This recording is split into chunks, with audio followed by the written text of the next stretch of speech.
சிறுமியினுடைய உறவினர்கள் அமைச்சரை சந்திச்சு கண்ணீர் மல்க கோரிக்கை வச்சிருந்தாங்க. அடுத்தபடியா அமைச்சர் இது தொடர்பா பேசி இருக்கக்கூடிய காட்சிகளையும் பார்க்கலாம். சூலூர் பகுதியில் சிறுமி கொலை செய்யப்பட்டிருக்காங்கிற தகவல் வந்ததுக்கப்புறம் நான் அதிகாரிகிட்ட பேசணும். அதிகாரிகள் துரிதமான நடவடிக்கை எடுத்திருக்காங்க.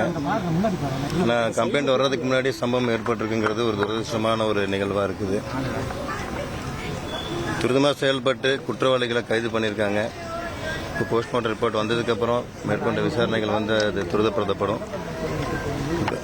குற்றவாளிகள் 2 பேரும் இன்னைக்கு கஸ்டடியில் இருக்காங்க. நீதிமன்ற காவலில் கொண்டு போயிருக்காங்க.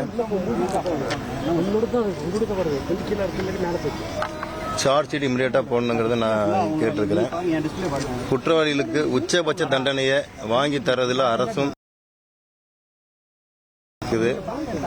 பாதிக்கப்பட்ட குடும்பங்களுக்கு தேவை நிவாரணங்கள் செய்யறதுக்கு நாங்கள் அரசு தயாராக இருக்கோம்.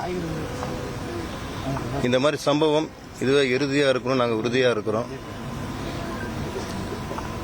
குற்றம் செய்யறவங்களுக்கு பயம் இருக்கணும். இனிமேல் இந்த மாதிரி குற்ற சம்பவத்தில் ஈடுபடுறது அது மாதிரி சிந்தனையே வரக்கூடாத அளவுக்கு தண்டனைகள் கடுமைப்படுத்தப்படுறதுங்கிறது முதல்வருடைய எண்ணமாக இருக்குது. நிச்சயமாக செயல்படுத்துவார்.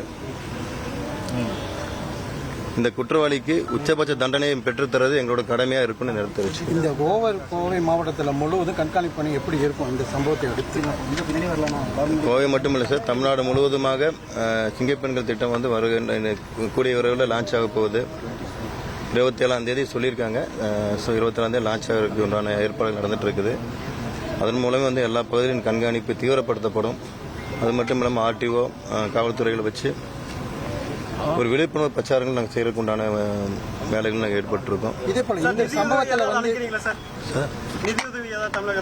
ஆமாம் சார், அறிவிப்பாங்க சார். முதலமைச்சர் அறிவிப்பாங்க, கூடியவர்கள் அறிவிப்பாங்க. போலீசார் விசாரணை ரொம்ப லேட்டாக நடந்தது அப்படிங்கிறாங்க. இல்லை சார், இப்போ அதாவது எங்களுக்கு வந்த தகவல்படி கம்ப்ளைண்ட் வர்றதுக்கு முன்னாடி சம்பவங்கள், அதாவது திரும்பி இறந்துட்டாங்கிறது எங்களுக்கு போலீஸ் வந்து ரொம்ப 9 மணிக்கு தான் வந்து கம்ப்ளைண்ட் வந்திருக்கு. 8 மணிக்கு மேலே 8-9 மணிக்கு கம்ப்ளைண்ட் வந்திருக்குதா சொன்னாங்க. ஆனால் குழந்தை காணாமல் போன 1 மணி நேரத்தில் சம்பவம் நடந்துருச்சுங்கிறது தான் ரிப்போர்ட் வந்திருக்குதுங்க. நடந்த இடம் வந்துட்டு கொஞ்சம் மோசமான இடம்ன்ற மாதிரி சொல்றாங்க. ஆல்ரெடி 5 சம்பவம் அந்த இடத்துல நடந்திருக்கிறதா சொல்றாங்க. இந்த இன்சிடென்ட் அந்த பகுதி நான் பார்வையில் சார், நான் பார்த்துட்டு அதை நாங்கள் என்ன பண்ணணும்னு சொல்லிட்டு அதில் சரி பண்ணேன் சார். அந்த பகுதி வந்து அந்த பாதுகாப்பு இல்லாத பகுதியாக இருக்கிறதா இப்போ சொன்னாங்க. 2.5 வருஷத்துக்கு முன்னால அந்த மாதிரி ஒரு கம்ப்ளைண்ட் இருந்து அவர் ஒரு கம்யூனிஸ்டார் வந்து கொடுத்திருக்காரு, கம்ப்ளைண்ட் கொடுத்திருக்காரு. ஆனால் நடவடிக்கை எடுக்காம வந்திருக்காங்க. இப்போ நான் நைட்டு கூப்பிட்டு பேசி அந்த ஈஓ வர சொல்லி அந்த உண்டான பாதுகாப்பு உண்டான ஏற்பாடு, குட்டை ஒன்று இருக்கு, அந்த குட்டைக்கு ரோடு ஒன்னா இருக்கு. அது வந்து தடுப்பு சுவரை எதுவும் இல்லாமல் இருந்திருக்கு. அதுக்கு வந்து தடுப்பு சுவர் கட்டுறதுக்குண்டான வேலை பார்க்க சொல்லி இருக்கு. இப்போ அவங்க எஸ்டிமேட் போட்டு பண்றாங்க. அந்த பகுதியில் கண்காணிப்பு நாங்கள் தீவிரப்படுத்தும். ஸ்ட்ரீட் லைட் இல்ல. இப்போ இதுல அக்யூஸ்ட் 2 பேர், மோகன்ராஜ் கார்த்திக், இது இல்லாம வேற ஏதாவது அக்யூஸ்ட் இருக்காங்களா? அது விசாரணை வந்து காவல்துறை எடுத்துட்டு இருக்காங்க. இப்போதைக்கு 2 பேர் தான் சொல்லியிருக்காங்க. அது விசாரணை முடிஞ்சதுக்கு அப்புறம் தான் சார் உறுதியாக அவங்க உறவினர் வந்து உச்சபட்ச தண்டனை வேணும். நிச்சயமா அதில் வந்து அரசு, எங்களுடைய அரசு நிச்சயமா நாங்களும் உறுதியாக தான் இருக்கிறோம். அதில் எந்த ஒரு காம்ப்ரமைஸ் இல்லைங்க. குற்றவாளி யாராக இருந்தாலும் நிச்சயமா தண்டனை கடுமையாக இருக்கும். அதில் நாங்கள் உறுதியாக இருக்கிறோம்.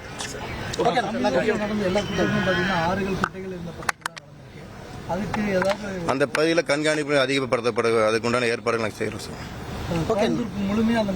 நிச்சயமா எந்தெந்த இடத்துல நீங்க சொல்லக்கூடிய மறைவாக இருக்கிறது, நீங்க எந்தெந்த இடத்துல வந்து குற்ற சம்பவங்கள் அதிகமாக ஈடுபட்டு நடந்துட்டு இருக்கோ அந்த இடத்துல அதிகமான கண்காணிப்பு நாங்கள் தீவிரப்படுத்த போறோம் சார்.